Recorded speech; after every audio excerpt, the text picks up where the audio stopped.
वासुदेवाय। ओम नमो भगवते वासुदेवाय। ओम नमो भगवते वासुदेवाय।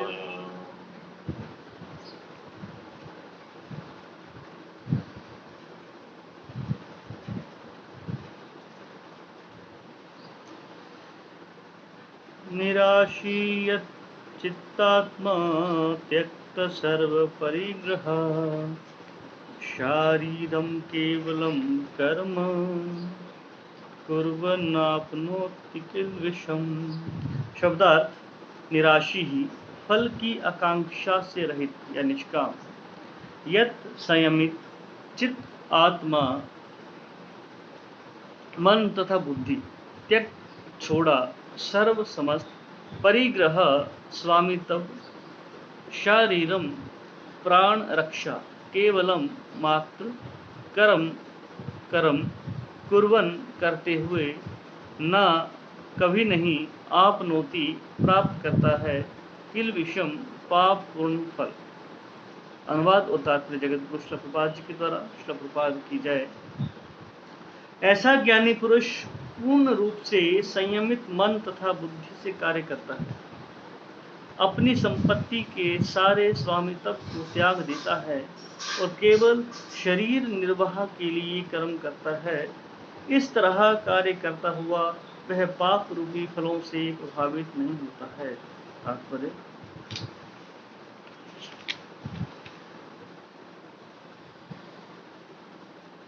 कृष्ण भावना भावित व्यक्ति कर्म करते समय कभी भी शुभ या अशुभ फल की आशा नहीं रखता। उसके मन तथा बुद्धि पूर्णतया वश में होते हैं। वह जानता है कि वह परमेश्वर का भिन्न अंश है, अतः अंश रूप में उसके द्वारा संपन्न कोई भी कर्म उसका न होकर उसके माध्यम से परमेश्वर द्वारा संपन्न होता है। जब हाथ हिलता है तो यह स्वेच्छा से नहीं हिलता, अपितु सारे शरीर की चेष्टा से हिलता है। कृष्ण भावना भावित व्यक्ति भगवद इच्छा का अनुगामी होता है, क्योंकि उसकी निजी इंद्रिय तृप्ति की कोई कामना नहीं होती। वह यंत्र के एक पुर्जे की भांति हिलता डुलता है।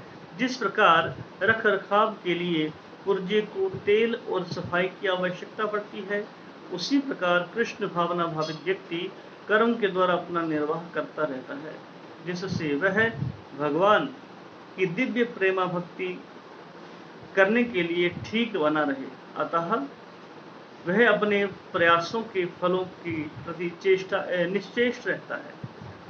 पशु के समान ही उसका अपने शरीर पर कोई अधिकार नहीं होता। कभी कभी क्रूर स्वामी अपने अधीन पशु को मार भी डालता है, तो भी पशु विरोध नहीं करता, ना ही उसे कोई स्वाधीनता होती है। आत्म साक्षात्कार में पूर्णतया तत्पर कृष्ण भावना भावित व्यक्ति के पास इतना समय नहीं रहता कि वे अपने पास कोई भौतिक वस्तु रख सके। अपने जीवन निर्वाह के लिए उसे अनुचित साधनों के द्वारा धन संग्रह करने की आवश्यकता नहीं रहती, अतः वह ऐसे भौतिक पापों से कलमशग्रस्त नहीं होता। वह अपने समस्त कर्म फलों से मुक्त रहता है। ओम ज्ञानतिमिरान्धस्य ज्ञानाञ्जनं शलाकया चक्षुरुन्मिलितं येन तस्मै श्रीगुरुवे नमः। श्रीचैतन्यमनोभीष्टं स्थापितं येन भूतले स्वयं रूप कदा मह्यं ददाति स्वपदान्तिकं। वन्देऽहं श्रीगुरो श्रीयुत्पदकमलं श्रीगुरुन् वैष्णवांश्च श्रीरूपं साग्रजातं सहगण रघुनाथान्वितं तं सजीवं साद्वैतं सावधूतं परिजन सहितं कृष्ण चैतन्य देवं श्री राधा कृष्ण पादान् सहगण ललिता श्री विशाखान्वितांश्च। हे कृष्ण करुणा सिंधु दीनबंधु जगतपते रूपेश गोपिकान्त राधा कान्त नमोस्तुते। तप्त कांचन गौरांगी राधे वृंदावनेश्वरी वृषभानुसुते देवी प्रणमामि हरिप्रिये वाञ्छाकल्पतरुभ्यश्च कृपा सिन्धुभ्यैव च पतितानां पावनेभ्यो वैष्णवेभ्यो नमो नमः। जय श्री कृष्ण चैतन्य प्रभु नित्यानंद श्री अद्वैत गदाधर शिवासादि गौर भक्त वृंद हरे कृष्ण कृष्ण कृष्ण हरे हरे हरे राम राम राम हरे हरे। हरे कृष्णा। तो आज का श्लोक है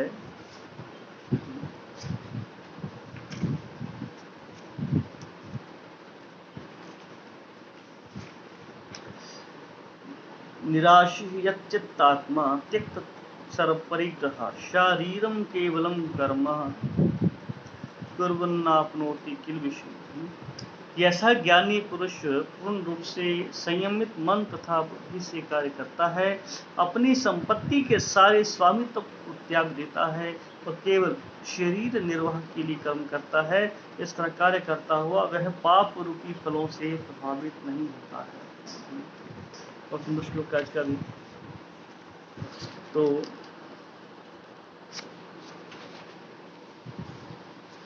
जैसे कि इस श्लोक में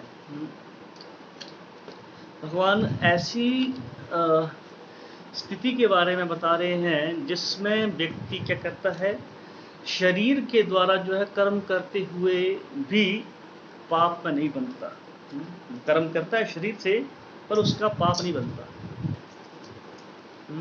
ये पिछले श्लोक में भगवान ने कहा था कि जो व्यक्ति कृष्ण भावन अमृत में स्थित होकर कर्म करता है, कृष्ण भावना भावित होकर कर्म करता है, वो क्या है, कर्म करते हुए भी कर्म नहीं करता। कुछ कर भी रहा है पर नहीं भी कर रहा है। भगवान ने पिछले श्लोक में ही कहा था। तो भगवान की इस बात से अर्जुन के मन में एक विचार आया कि अगर ऐसे व्यक्ति के द्वारा जो है कर्म होकर भी कर्म नहीं हो रहा,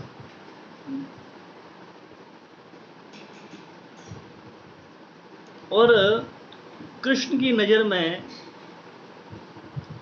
क्या है कि कर्म करते हुए भी कर्म कर नहीं रहा है,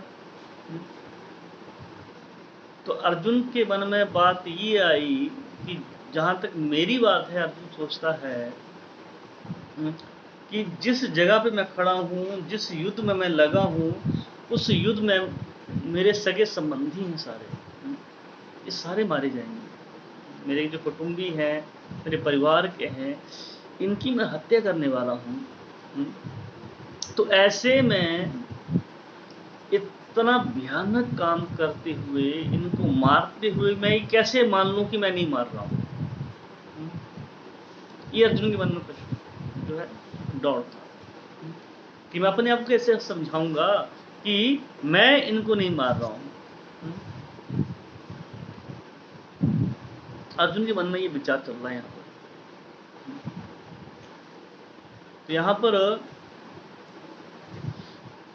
भगवान कृष्ण क्या है, जो अर्जुन के मन में संदेह था उसको समझ गए। और इस श्लोक में भगवान ने अर्जुन से कहा कि जिस इंसान का, जिस व्यक्ति का मन जो है कृष्णा कॉन्शियसनेस में लगा हुआ है, कृष्ण भक्ति में, कृष्ण भावना अमृत में लगा हुआ है, वो शरीर से कर्म करता है पर कर्म करते हुए भी पाप नहीं करता। कर्म कर रहा है पर उसका पाप उसको नहीं मिलेगा। इस श्लोक में 4 शिक्षाएं हैं। इन शिक्षाओं पे हम एक एक करके प्रयास करेंगे चर्चा करने का। तो इस श्लोक के पहले शब्द क्या है, निराशी यच्चित्तात्मा। निराशी यच्चित्तात्मा मान गया, मतलब कि ऐसा व्यक्ति जो निराश है, निराशी का निराश, और चित्त आत्मा, मतलब जिसका जीते हुए चित्त वाला कहा गया, जिसने अपने चित्त को जीत लिया है। तो भगवान ने निराशी शब्द का इस्तेमाल किया है। निराशी दो शब्द हैं ये, नी प्लस आशी। नी का अर्थ क्या होता है? नहीं, सिंपल सा अर्थ है इसका। आशी का अर्थ क्या होता है? आशी तो आशा करना ना, ये आशा करने वाला। तो इसका मतलब क्या हुआ कि ऐसा व्यक्ति जो आशा नहीं करता है, उसे कहते हैं निराशी। गीता में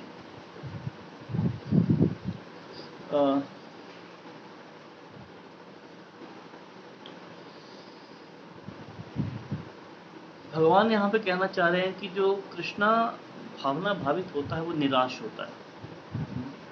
निराश किस तरह से? जब गीता में पढ़ेंगे हम चल के आगे, गीता में 16वां अध्याय श्लोक संख्या 12, 16वें अध्याय के 12वें श्लोक में भगवान कहते हैं, वहां पर एक शब्द यूज किया भगवान वहां पे, आशा पाशतेर्बद्धा। मतलब कि जो आसुरी स्वभाव के लोग जो होते हैं ना, उनमें सैकड़ों प्रकार की आशाएं होती हैं और उन आशाओं के बंधन से बंधे रहते हैं। जो माया देवी है, दुर्गा है, माया, वो इंसान को ना लालच देती रहती है, प्रलोभन कहते हैं जिसे, लालच, आशा जिसे कहते हैं, आश्वासन देती रहती है। क्या देती है? कि आगे चलकर तुम्हें बहुत सुख मिलेंगे, अभी तो तू लाते खा रहा है, खुशे खा रहा है माया की, पर आगे बहुत आनंद मिलेगा तेरे को, सुख ही सुख मिलेगा तुझे, तू भगवान बन सकता है आगे जाके, तेरे सारे शत्रु तेरे मारे जाएंगे, तू विजय प्राप्त करेगा। मतलब हर जगह उसे इतना मतलब आशाएं बंधा देती है माया, कि इंसान ये सोचता है कि देखो अभी चलो कष्ट है, मान लिया कष्ट ही कष्ट चल रहा, लाइफ में स्ट्रगल कर रहा है, आगे जाके बहुत सुख मिलेंगे, सुख सुविधाएं मिलेंगी मुझे। और जो कृष्ण भावना भावित व्यक्ति होता है वो जानता है कि सारी माया की चालें हैं और कुछ नहीं है। क्योंकि जो माया देवी है वो सुखों का सिर्फ लालच देती है, इंसान प्रलोभन देती है। और माया अगर कुछ देती है तो क्या देती है? वो है दुख। माया सिर्फ दुख ही देती है। भगवान गीता में कहते हैं 8वें अध्याय के 15 श्लोक में, दुखाल्यम कहस्तु। ये भौतिक संसार क्या है? दुखाल्यम है, दुख आल्यम, वस्त्र आल्यम, क्या वस्त्र मिलता है, मदिरालय जहाँ मदिरा मिलती है ना, वैसे दुखालय जहाँ दुख मिलता है। ये दुखों का घर कहा गया है इस भौतिक संसार में, दुखों का स्थान। भगवान मोक्ष आशा कहते हैं इसको, मोक्ष आशा, आश्रित स्वभाव के लोगों के लिए बताया सारी आशाएं ये वो सब व्यर्थ हैं, बेकार हैं ये। वो लोग भक्तों का जो है मजाक उड़ाते हैं, अरे क्या ही है।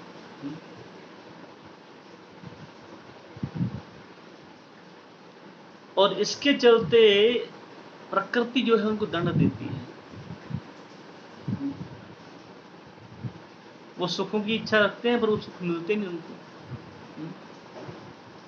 उनके एक नारा क्या कहते हैं ना, आशा ही जीवन है, आशावादी। और जब उनको लगता है कि अब हमारी आशाएं जो है पूरी नहीं हुई, हमारी इच्छाएं पूरी नहीं हुई, तो करते के बाद फंदा लटक जाते हैं, सुसाइड कर लेते हैं। ये है जीवन। जब इच्छाएं पूरी नहीं होती तो इंसान फिर ऐसे कदम उठाता है, अधूरी इच्छाएं रह जाती है, परेशान हो जाता है।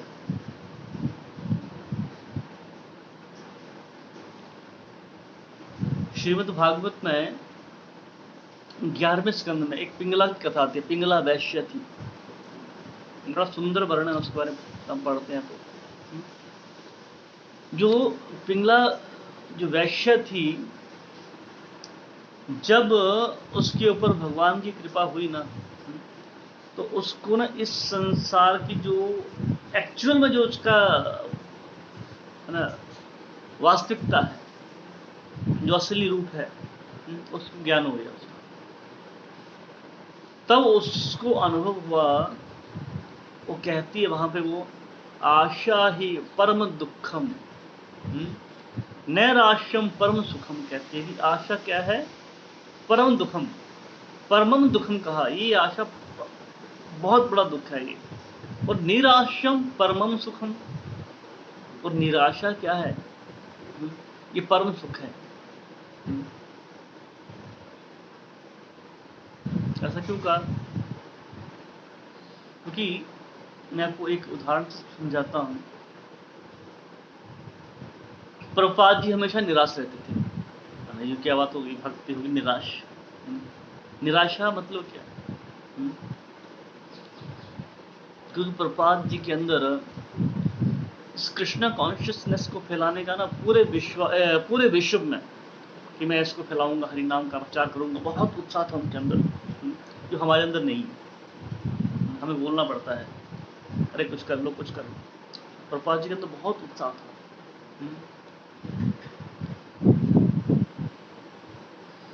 और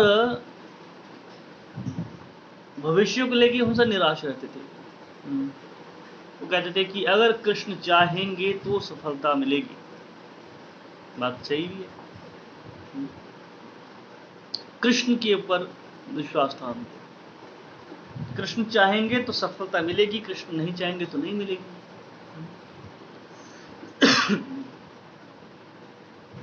और जब प्रभुपाद जी ने ये मूवमेंट शुरू किया इसको, तो शुरुआत में इतने डिवोटी उतने जाते भी रहे भी, आते गए जाते गए, कई लोगों ने छोड़ा इसको।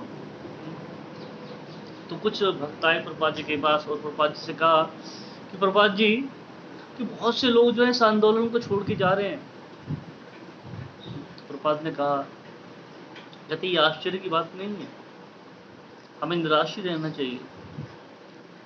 हमें इस बात को देखना है कि कितने लोग छोड़ के नहीं गए हैं, कितने लोग टिके हुए हैं। भक्ति में आएंगे, हम प्रयास कर सकते हैं अपना, कुछ लोग आएंगे, कुछ जाएंगे। भक्ति हर किसी के बस की बात नहीं है। और हम इस बात पे लेकिन निराश होकर बैठ जाएं, अरे यार सब बेकार है। नहीं, भक्ति में सिर्फ भक्त को भगवान के ऊपर आशावादी होना चाहिए, भगवान के ऊपर आशा होनी चाहिए। इस भौतिक संसार से हमें कोई आशा नहीं रखनी चाहिए। इस श्लोक में ये कहना चाह रहे हैं। ये प्रभुपाद जी सिर्फ कृष्ण से ही आशा रखते थे और किसी से नहीं।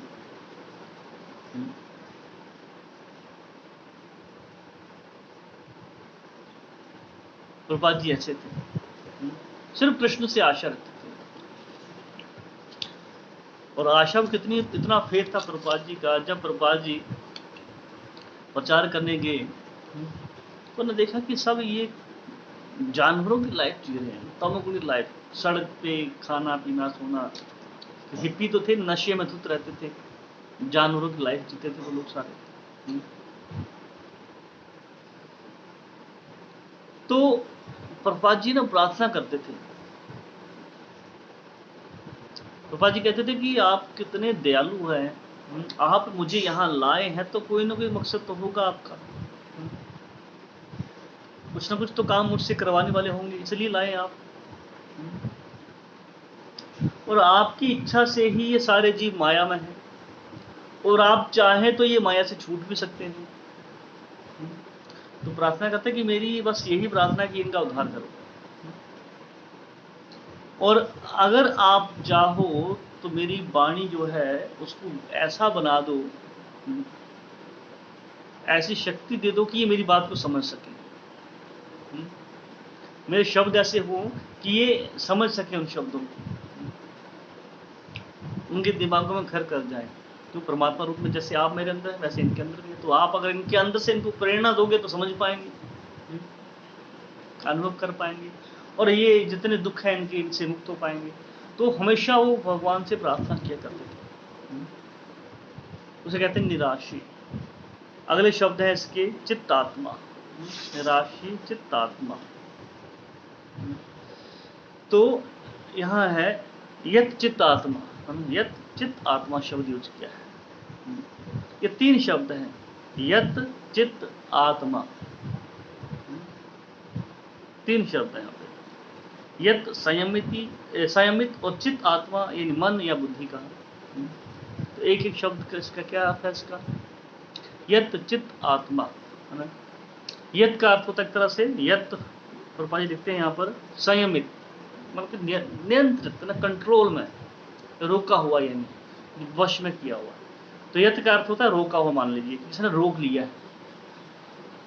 चित्त का अर्थ क्या होता है? चेतना। और आत्मा का अर्थ क्या है? आत्मा का अर्थ यहाँ व्यक्ति है, यानी व्यक्ति की बात हो रही है। तो यत चित्त आत्मा मतलब इसका अर्थ क्या हुआ? इसका अर्थ है कि ऐसा व्यक्ति जिसने अपने चित्त को यानी अपनी बुद्धि को क्या है? रोका हुआ। श्रीमद् भागवत में तीसरे स्कंद में भगवान कपिल देव का वर्णन आता है, जहाँ पे कपिल देव जो है इस चित्त के बारे में बताते हैं।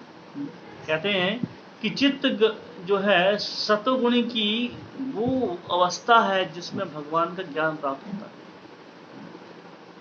बड़ा अच्छा उदाहरण देते हैं वहां पे, उदाहरण के देते हैं वहां पे कि जैसे बारिश का पानी जब तक पृथ्वी पे नहीं गिरता वो शुद्ध होता है।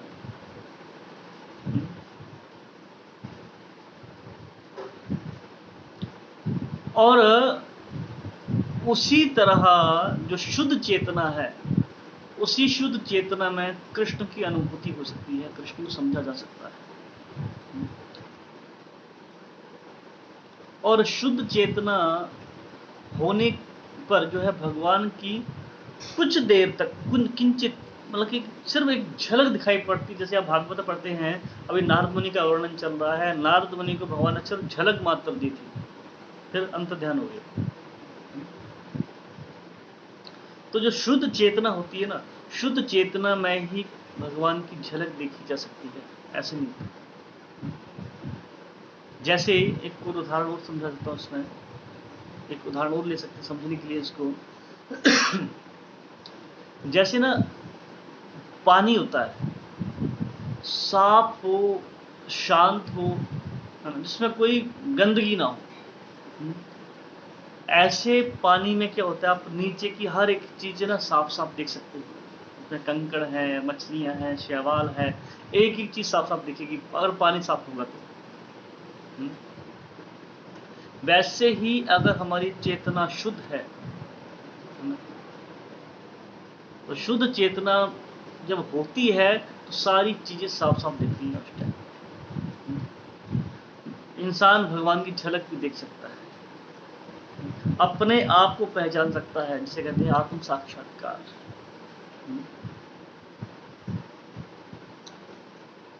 ये ऐसी स्थिति है। और चित्त को रोकना बड़ा जरूरी है, इसको कंट्रोल ना करें ऐसा नहीं है, रोकना बड़ा जरूरी है। तो हमें समझना चाहिए यहाँ पे कि चित्त जो है जो शुद्ध होता है, और चित्त शुद्ध होने पर भी जो है चित्त में अगर हमें भगवान कृष्ण का दर्शन करना है तो चित्त को रोकना जरूरी है। चित्त को रोकना बहुत जरूरी है। जैसे एक उदाहरण के तौर पर, जल्दी बंद करो। तो जैसे उदाहरण के तौर पर, जैसे पानी जब गंदा हो तो जल के नीचे, पानी के नीचे की चीजें साफ साफ नहीं दिख सकती, आप नहीं दिखती। वैसे ही अगर हमारा चित्त क्या है, गंदा हो। जब हमारा चित्त गंदा कैसे होता है, जो ये विषय है ना, सब्जेक्ट चित्त के, कामना जो भरी पड़ी है, इन कामनाओं से हमारा चित्त क्या मलिन होता है, गंदा होता है। और ऐसी स्थिति में भगवान के दर्शन नहीं हो सकते। और इसके अलावा एक दूसरी बात भी है, जैसे जल साफ हो पर शांत ना हो, पानी स्थिर ना हो, तो भी उसके अंदर की सारी चीजें दिखाई देती है। पानी बहुत सुंदर साफ पानी दिख रहा है, पर शांत नहीं है। जैसे झील शांत होती है, रुका पानी ना, सब कुछ देख सकते हैं उसके अंदर का। तो वैसे ही अगर जल साफ है पर शांत नहीं है, अशांत है, तो भी उसके अंदर की चीजें दिखाई नहीं पड़ती।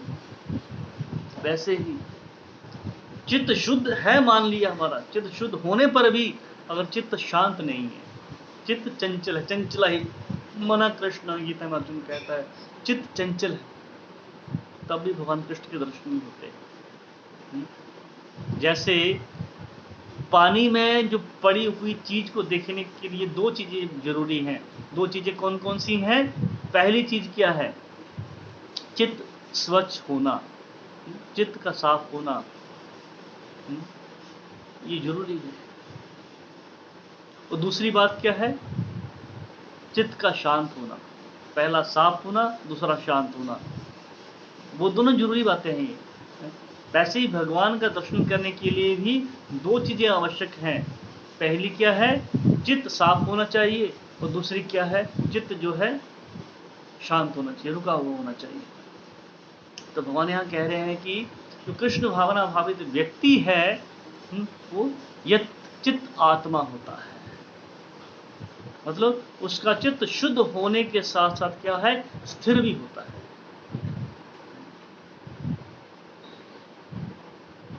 स्थिर चित्त वाला होना चाहिए इंसान को, तभी जाके वो भगवान की भक्ति कर सकता है। तो यहां तो शब्द यूज किया भगवान ने यत चित्त आत्मा, पर जब आप गीता पढ़ेंगे ना, श्लोक हमें याद होने चाहिए, कोशिश करनी चाहिए हम श्लोकों को याद करने की। पर गीता में भगवान ने कहा है 10वां अध्याय और 9वां श्लोक है, मत चित्ता शब्द यूज किया है, मत प्राणा, मत चित्ता भगवान यूज कहते हैं। यहां कहा कि जिसने अपने चित्त को रोका हुआ है, वो रोके हुए चित्त से ही कोई परमात्मा के दर्शन कर सकता है। यहाँ परमात्मा की बात हो रही है, मत चित्ता, वो परमात्मा के दर्शन कर सकता है। पर 10वें अध्याय के 9वें श्लोक में भगवान ने कहा है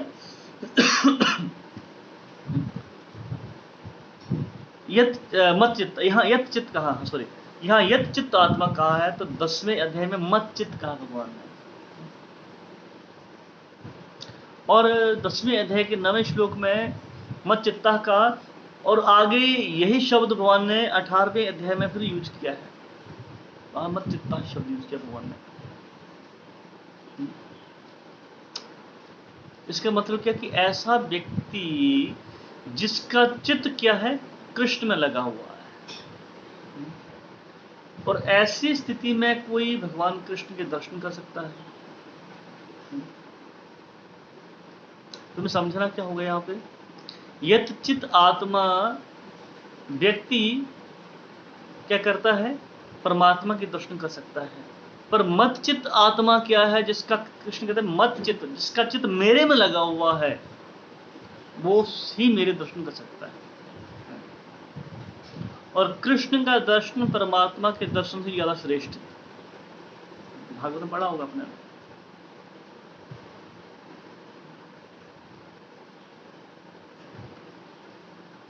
पहले स्कंद में हमने पढ़ा है। तो जो कृष्ण का दर्शन है परमात्मा की तुलना में ज्यादा श्रेष्ठ है, क्योंकि परमात्मा के रूप में कृष्ण क्या है? व्यक्ति को केवल अपने रूप का ही दर्शन देते हैं। ब्रह्म परमात्मा भगवान, तो जो परमात्मा का ध्यान करते हैं वो सिर्फ झलक तक देख सकते हैं भगवान की, परमात्मा की। पर जो कृष्ण का दर्शन करते हैं, जो कृष्ण के भक्त होते हैं, वो दर्शन ही नहीं करते, लीलाएं भी करते हैं भगवान के साथ में। ये इतना अंतर है दोनों की तुलना में। वहां सिर्फ झलक मिलती है, और यहाँ पे भगवान की लीलाएं हैं, उनमें हिस्सा मिल जाता है भक्त, तो इसलिए ज्यादा श्रेष्ठ है। अगले शब्द क्या है फिर उसके बाद? अगले शब्द है त्यक्त सर्व परिग्रह।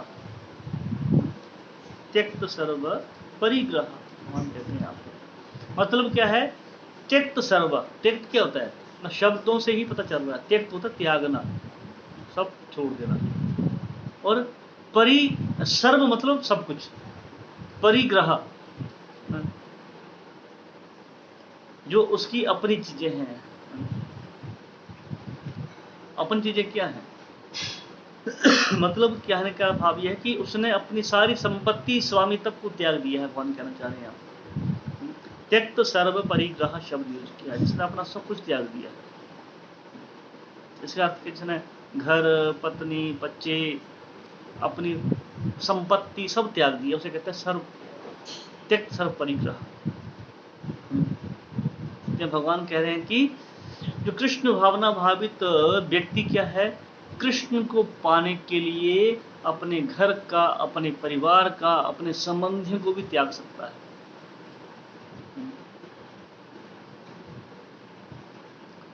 जब प्रभुपाद जी ने देखा कि जो उनकी पत्नी थी बिल्कुल ऑपोजिट थी भक्ति के, जैसे प्रभुपाद जी थे उससे बिल्कुल हटके थी, भक्त नहीं थी। ऐसा नहीं प्रभुपाद जी ने समझाया नहीं, प्रभुपाद जी ने बहुत समझाया उसको भी, पर वो नहीं समझी। टी एंड मी दोनों में उसने टी चुना, मी भी छोड़ दिया है ना, प्रभुपाद जी को त्याग दिया, तो प्रभुपाद जी ने उसको छोड़ दिया। तुरंत प्रभुपाद जी ने देखा कि नहीं, यहाँ मैं भक्ति में आगे नहीं बढ़ सकता, यहाँ प्रचार कार्य में आगे नहीं बढ़ सकता, क्योंकि उसको ये सब अच्छा नहीं लगता था। प्रभुपाद जी अगर वहाँ रहते तो शायद हम जैसे मूर्खों का उद्धार नहीं कर पाते, प्रभुपाद जी प्रचार नहीं कर पाते। प्रभुपाद जी तुरंत त्याग दिया सब कुछ, क्यों? प्रभुपाद जी को आगे बढ़ना था। और मुड़ के देखा भी, जिंदगी में कभी प्रभुपाद जी ने मुड़ के नहीं देखा पीछे। फिर दूसरी लाइन में शब्द क्या यूज किया है? शारीरम केवलम कर्मा। शारीरम केवलम कर्मा कुर्वन् मतलब वो सिर्फ अपने शरीर के निर्वाह के लिए कर्म करता है, बस, और कुछ नहीं। या कह सकते हैं कि वो इस शरीर की रक्षा के लिए, जिंदा रखने के लिए, इसके लिए कर्म करता है कि बस ये शरीर जो जिंदा रहे, तो कर्म करना है, भगवान के लिए सेवा करनी है। तो यह भगवान कह रहे हैं कि कृष्ण भावना भावित व्यक्ति केवल उतना ही कर्म करता है जितने से उसके शरीर का निर्वाह हो सके, उसका भरण पोषण हो सके। इससे पहले भगवान ने क्या कहा? त्यक्त सर्व परिग्रह, कि वो भक्ति के लिए सब कुछ त्याग देता है, कृष्ण के लिए सब कुछ त्याग देता है। मतलब इसका मतलब ये होता है कि वो अपनी हर चीज को भगवान कृष्ण की सेवा में लगाता है। इसका भाव ये है। त्यागना मतलब छोड़ देना नहीं होता। जैसे मायावादी सब छोड़ देते हैं, हम बेकार, सब माया है।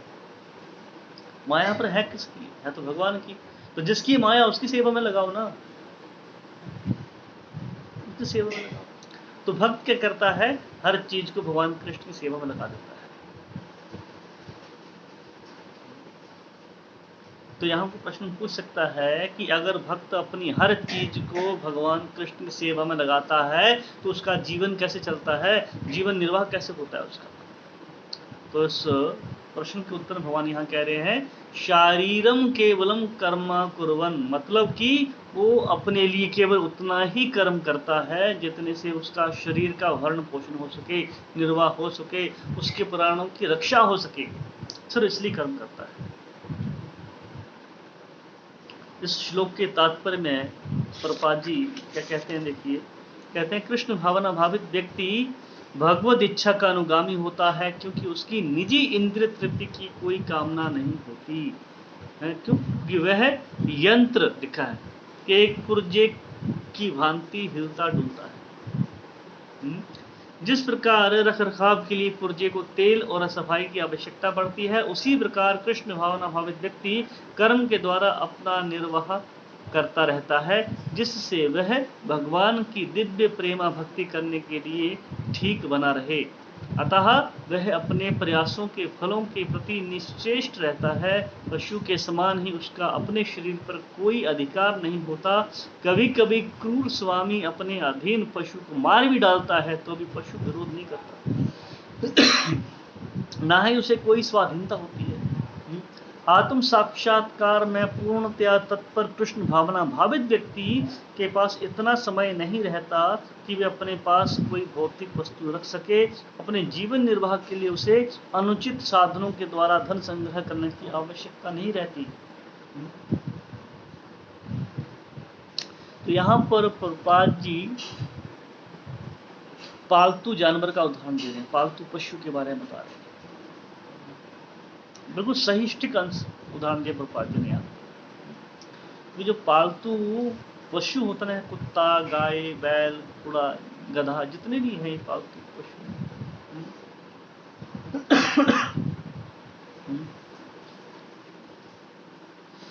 वो ये हिसाब नहीं लगाते कि अरे मैंने इतना काम किया, मुझे इसके बदले ये मिलेगा।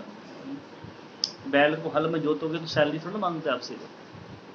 कुत्ते को घर की रखवाली के लिए रखते हो तो कुत्ता क्या सैलरी मांगता है आपसे? वो 2 टाइम का खाना मांगता है, जो टुकड़ा डालते वही खाता है।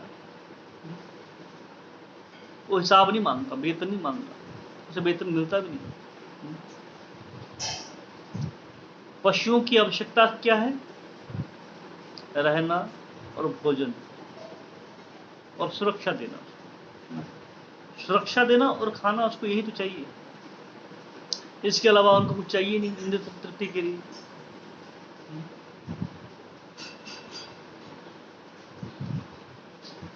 उसी तरह जो कृष्ण भावना भावित व्यक्ति होता है ना, कृष्ण के घर का कुत्ता बनना चाहता है, और वो भगवान कृष्ण से सिर्फ यही प्रार्थना करता है कि वो बस उनकी सुरक्षा करते रहे और सेवा में लगाए रखें, बस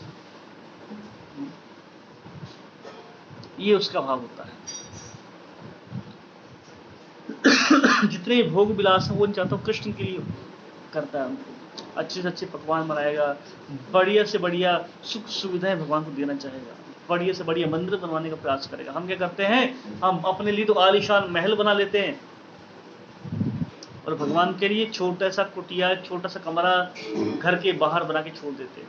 जैसे घर का ना हुआ कोई कुत्ता हुआ, जैसे कुत्ते को घर में बाहर बांध के रखते हैं, कोने में एक छोटी सी कुटिया सी बना देते हैं, एक हट बना देते हैं, वहां उसको बांध देते हैं, अपने लिए आलीशान घर बना लेते हैं।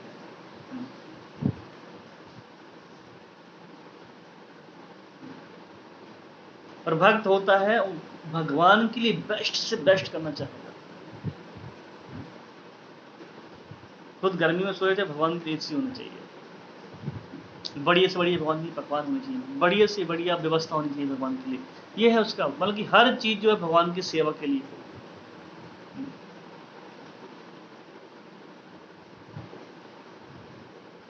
जैसे कुत्ता मालिक की सेवा करते समय संतुष्ट होता है, वैसे ही भक्त जो है संतुष्ट रहता है भगवान कृष्ण की सेवा करते हुए। वो मुक्ति थोड़ी ना चाहता है कि मुझे मुक्त कर दी जाए, नहीं।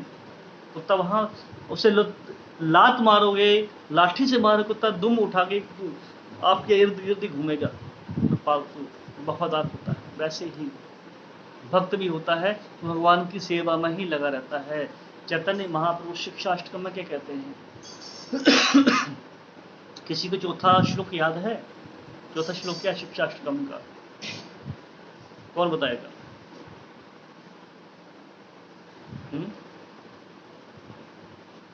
चौथा श्लोक क्या है, किसी को याद है? हरे कृष्णा प्रभु जी। जी माता बोलिए। चौथा श्लोक है, हे सर्वशक्तिमान, मुझमें ना तो धन की करने की इच्छा है। पढ़ के बता रही हैं? हाँ जी प्रभु जी, पढ़ के बता रही। क्या श्लोक, क्या शिक्षाष्टकम श्लोक क्या है? इसका श्लोक है, बताती हूँ। न धनम न जनम न धनम न जनम न सुंदरी कवितां वा जगदीश कामये मम जन्मनि जन्मरे। क्या कह रहे हैं? ना धनम ना जन्म ना सुंदरी कवितां वा जगदीश कामये मम जन्मनि जन्मरे भक्ता भक्ति रहे तो की तोई। कहते हैं कि ना मुझे क्या चाहिए, धन की वस्तु, ना धनम ना धन चाहिए, ना जन्म ना अनुयायी चाहिए, ना धनम ना जन्म ना सुंदरी, ना मुझे वो सुंदर स्त्री चाहिए, पत्नी चाहिए। तो क्या चाहिए फिर? क्या? ना धन चाहिए, ना अनुयायी चाहिए, ना तुम्हें शादी करनी, ना पत्नी चाहिए, तो चाहिए क्या? तो क्या चाहता है? मम जनमनि अहेतु की भक्ति करें, कि मुझे क्या चाहिए? आपकी अहेतु की भक्ति, जन्म जन्म में, हर जन्म में मुझे आपकी सेवा ही मिले, ये वो वरदान मांगता है, वो प्रार्थना करता है। चैतन्य महाप्रभु कह रहे हैं यहाँ पर। इसलिए हमें क्या करना चाहिए? हमें सिद्धांत अपने आप को ऐसा बनाना है कि हमें केवल अपने शरीर की रक्षा के लिए कर्म करना चाहिए। फालतू में अपने आप को नहीं उलझाना चाहिए, घंटों काम करेंगे, ओवर टाइम करेंगे, और भक्ति की बारी आई, टाइम ही नहीं मिला जी, हम बहुत बिजी हैं जी, बहुत बिजी, टाइम ही नहीं है, मरने का टाइम नहीं, खाने का टाइम नहीं हम लोगों के पास। हमारी तो ये हाल है।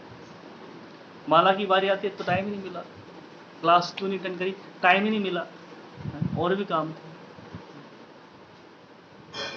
हमें भी कर्म करना है ना। ऐसे मैं कहता हूँ, हमेशा बोलता हूँ कि ऐसी अगर डेली क्लासेस हो रही हैं तो ऐसा प्लान करिए अपनी दिनचर्या को कि हमारी भक्ति भी डिस्टर्ब ना हो और हमारे घर के काम भी डिस्टर्ब ना हो। ऐसी प्लानिंग करिए आप कि दोनों चीजें चलती रहे। तो शरीर को निर्वाह करना है, शरीर को चलाना है, घर गृहस्थी को चलाना है, तो घर के काम भी करने पड़ेंगे, पर भक्ति भी तो करनी है, भक्ति को भी तो चलाना है। हम एक चीज को देखते हैं, दूसरे को हम इग्नोर कर देते हैं।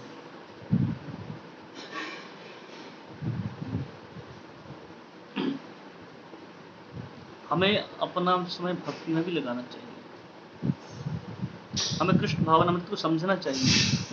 शरीर क्यों मिला है, किस लिए मिला है? अरे खाने पीने सोने के लिए थोड़ा ना मिला है, सब भक्ति करने के लिए मिला है। अगला जन्म फिर मिल जाएगा, फायदा क्या होगा? फिर पता नहीं कैसे जन्म, किस योनि में जाएंगे, किस घर में जाएंगे पता नहीं, उस घर में गए भक्ति करने का मौका मिलेगा कि नहीं मिलेगा पता नहीं, वैसा माहौल मिलेगा कि नहीं मिलेगा पता नहीं। तो अभी मिला है, इसका फायदा क्यों नहीं उठाते?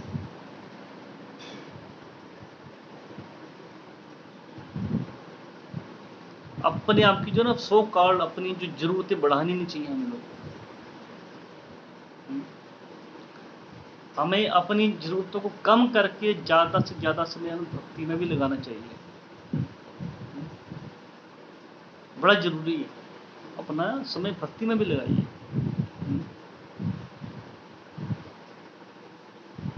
तो अर्जुन जो है, ये युद्ध जो है केवल शरीर के भरण पोषण के लिए कर रहा है, निर्वाह के लिए कर रहा है, इंद्र तृप्ति के लिए नहीं कर रहा है। यहाँ पर तो भगवान यहाँ कह रहे हैं, कृष्ण भावना भावित व्यक्ति क्या सिर्फ शरीर के निर्वाह के लिए कर्म करता है। अगर हम अर्जुन के बारे में विचार करें, अर्जुन की स्थिति कैसी है, हम कह सकते हैं कि अर्जुन ये युद्ध ना करें तो अर्जुन के शरीर का निर्वाह नहीं हो सकता। क्यों? क्योंकि अर्जुन क्षत्रिय है, और भिक्षा करना अर्जुन के बस की बात नहीं है। शास्त्र मना करते हैं भिक्षा क्षत्रिय के लिए। क्षत्रिय के लिए, जो राजा के लिए जरूरत क्या है, वो शासन करे और फिर अपने शरीर का निर्वाह करे।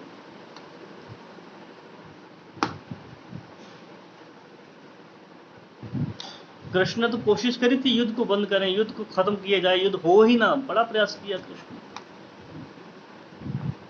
पर हुआ नतीजा उसका 5 गांव मांगे, 5 गांव तक देने को मना कर दिया। 5 गांव तो छोड़ोगे तो सुई की नोक तक की जमीन नहीं दूंगा, ये दुर्योधन ने बात करी थी। तो भगवान अर्जुन से कहते हैं कि अर्जुन, कर्म और यानी युद्ध किए बिना जो है तुम्हारा शरीर यात्रा जो है नहीं चलेगी, तुम्हारा शरीर का निर्वाह नहीं हो पाएगा, तुम्हें युद्ध करना ही पड़ेगा। आखिरी शब्द है, खत्म करता हूं छोटा सा बोल के। यहां पर फिर भगवान कहते हैं, ना आपनोति किल विषम, ना आपनोति किल विषम, भगवान ने शब्द यूज किया है, मतलब वो पाप नहीं करता है। किल विषम शब्द यूज किया है। ये शब्द एक जगह और याद इस्तेमाल हुआ है, किसी को याद है श्लोक का ये शब्द किल विषम शब्द कहां पे इस्तेमाल हुआ है गीता में?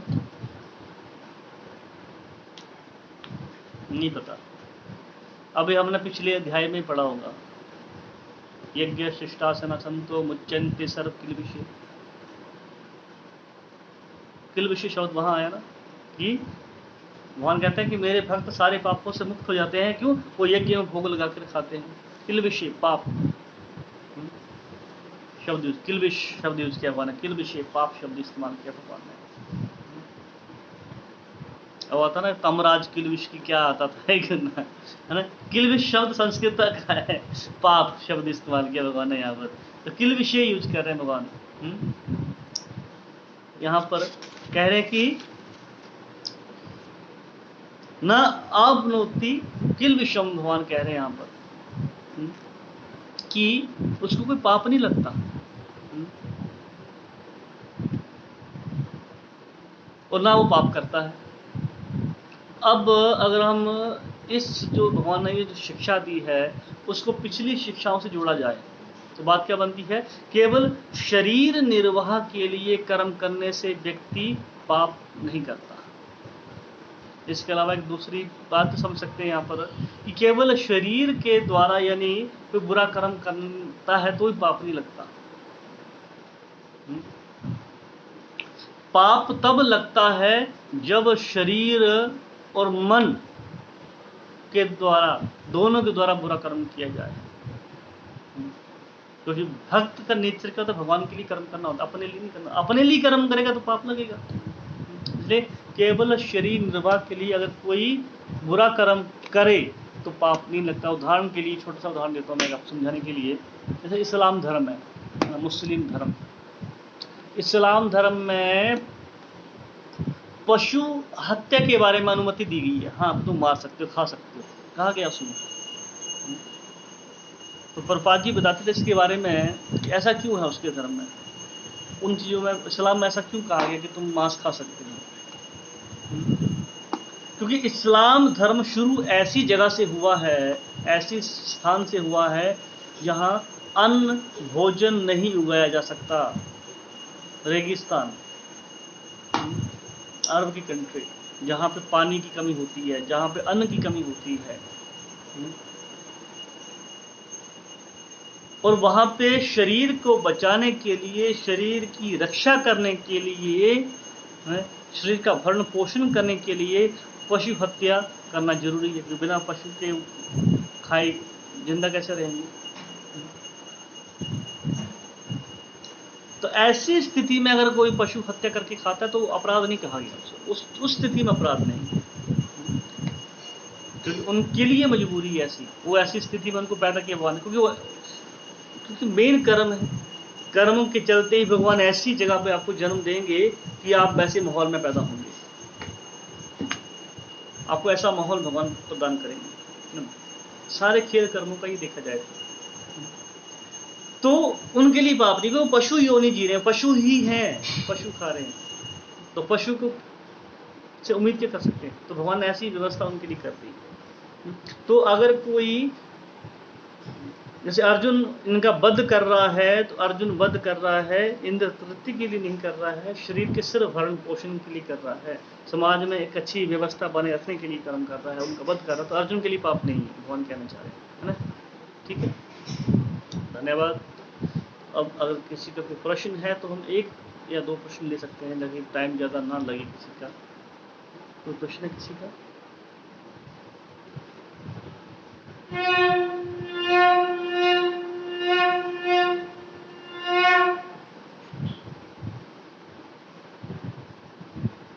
हरे कृष्णा प्रभु जी।